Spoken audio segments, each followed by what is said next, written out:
ഓം അമൃതേശ്വരി നമഃ.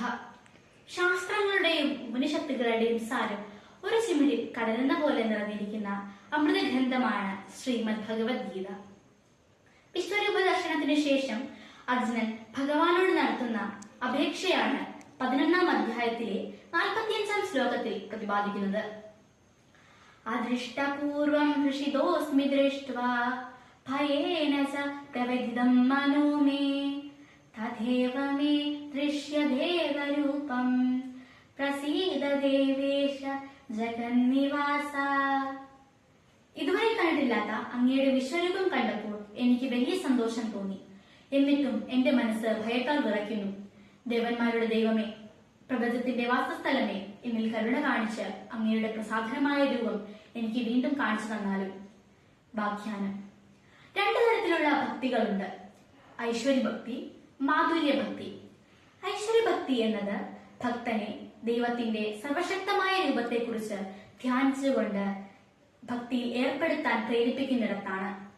ഐശ്വര്യഭക്തിയിൽ പ്രബലമായ വികാരം ഭയഭക്തിയും ആദരവുമാണ്. ഭക്തന് ദൈവവുമായി ഒരു അടുത്ത ബന്ധം അനുഭവപ്പെടുന്നിടത്താണ് മാധുര്യഭക്തി. അത്തരം ഭക്തിയിലെ പ്രബലമായ വികാരം ശ്രീകൃഷ്ണൻ എന്റേതാണ്, ഞാൻ ഭഗവാന്റേതാണ് എന്നതാണ്. മാധുര്യഭക്തി ഈ ഐശ്വര്യഭക്തിയേക്കാൾ വളരെ മധുരമുള്ളതാണ്.